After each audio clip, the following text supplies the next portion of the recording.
Hey guys, welcome to another Was It Woke video. So today's one is one I've been excited to do for a long time, and that is the recent release of The Marvels, which is the sequel to Captain Marvel. I was particularly excited about this one because of all the narrative and the controversy going into this film, particularly based on what people remembered from Captain Marvel, and also, to be honest, where the trajectory that the MCU has been on for the last few years. It was going to be really interesting to see what a girl power team up film would look like in 2023 with this whole agenda that they've been driving. I think there's going to be a lot of interest in this film, so I was really curious to see how it would turn out and how my criteria would reflect this film. You know how this whole thing goes, so without further ado, let's get started. Number one is racial diversity. So there was ample diversity in this film. You know, in every corner, every turn you took, there was just another diverse cast to be found, regardless of the location, regardless of the species, regardless of the time period, whatever. Just everywhere you would find them, just complete diverse cast, skin colors, everything you want to go. Again, I have to always reiterate this point. No issue with that in isolation. I have no issue with diversity. I have a diverse background myself, living in a predominantly white country, but I have a diverse ethnic background. I have no issue with diversity. My issue is when it is forced and to the detriment of the story. And so if you look at this one, is it a detriment to the story?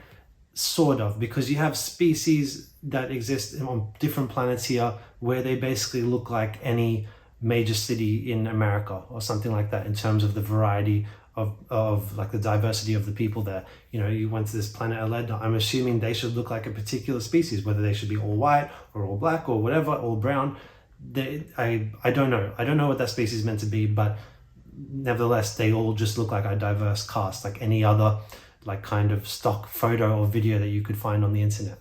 Outside of that, there's also the Muslim angle of this film, which involves Miss Marvel's family. So they are, heavily portrayed throughout this film. They're Muslim, their Islamic culture is very much positively promoted. Again, I have no issue with positively promoting any religion. That said, there is, you could play into the agenda that they're trying to kind of repair the image of Muslim people in the West in particular. And I feel like this movie is kind of going to those lengths to try and achieve that. You always wonder if they would give the same sort of grace if it was a devout Christian family or a devout Jewish family or anything like that, any other religion that they don't feel is marginalized in any way. But it's interesting that they do it with this one. I'm not gonna be critical of that aspect, but you just can't help but feel that there is sort of an agenda at play to positively promote a Muslim family on screen. And so with considering all these aspects, I'm going to give an 8 out of 10 for racial diversity. Number 2 is LGBTQ representation. So there is no real LGBTQ representation in this film to be found. The only thing is that there is a subtle hint in this brief cameo that Valkyrie has where she meets with Captain Marvel. They do present this sort of chemistry between them. Not saying that they're directly hinting at some sort of lesbian relationship, but they are sort of portrayed in a way to almost, I know what they're doing. They're kind of like trying to pander to that group of fans that want to see that kind of things, the kind of fans that love that sort of fan fiction where they ship certain characters and whatnot. So you do feel that kind of pandering in that moment, but there's nothing really between them to suggest that they are lesbians or any kind. So, but we do know that Valkyrie's character is of that kind, but Captain Marvel is, portrayed as being straight. Anyways, it's kind of ambiguous, but they do a little bit there to pander, but nothing real explicit. So I'm going to give a 2 out of 10 for LGBTQ representation. Number 3 is toxic masculinity / feminist messaging. So this is the most interesting one when it comes to this film because this is a superhero film, but it's obviously 3 main females that are the leads. So we're going to be dealing with a lot of this potential feminist messaging in it. But starting off with the male. So this one is kind of interesting because there was not really many male characters in this film whatsoever. Obviously the most prominent one is Nick Fury. Now, to me, what they did with his character is one of the 3 things that they usually do with any male character these days. They either make them dumb, they either make them weak, or they make them evil. In this case, they made Fury kind of dumb and weak. Like usually Fury is in charge, in command, he's serious, he means business, but this time around they kind of made him a clown. And you can see what they're kind of doing with that. And all of the other male characters in the movie are either within that kind of just kind of inoffensive. They're not being toxic or anything like that. They're just kind of inoffensive and like just there and pretty much more on the weak side, I would say, and leaning towards that sort of incompetence. The females, on the other hand, dominate across the board. They are the strongest by far in every category, in every aspect of this film.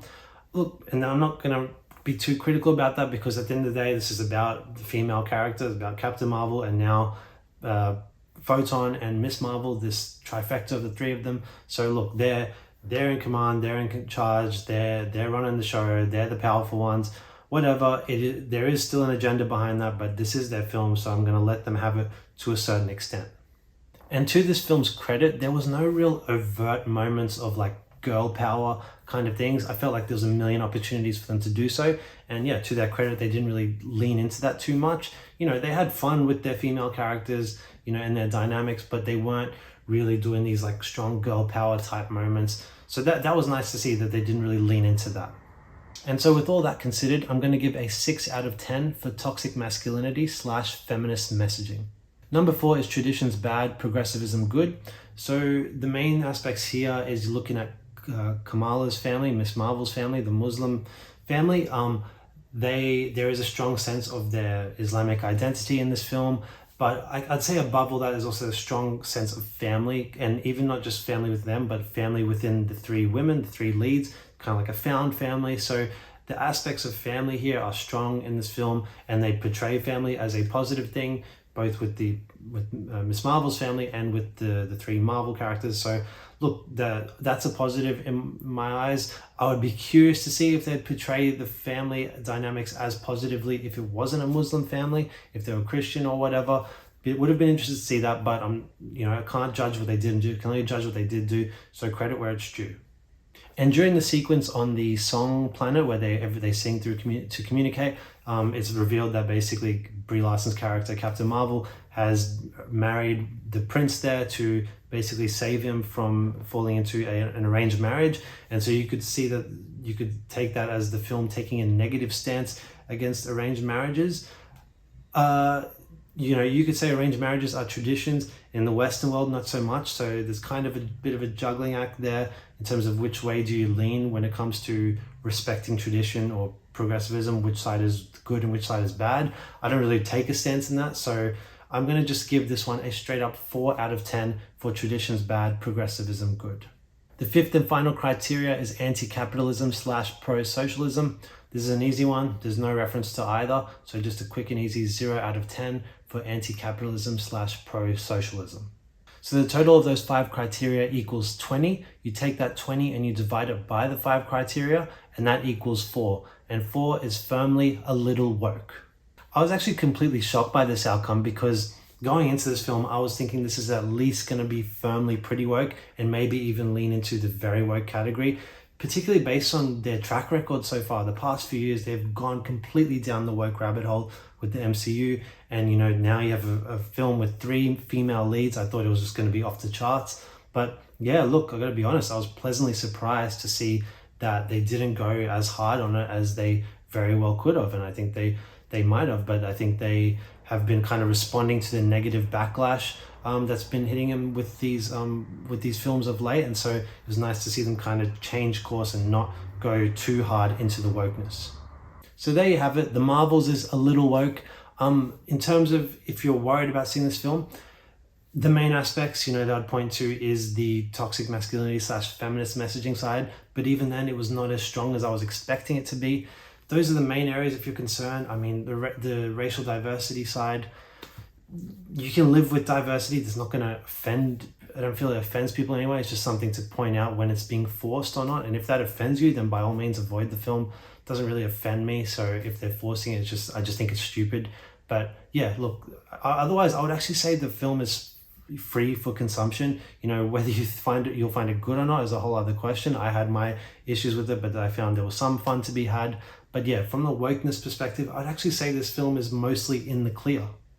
So anyways, guys, thanks for watching this video. I really appreciate it. Hope you enjoyed it. I'd love to hear your thoughts in the comment section below. If you thought it was woke or not, I want to hear it all. If you enjoyed this video, please give it a like and subscribe to my channel, and we'll talk to you next time. Bye.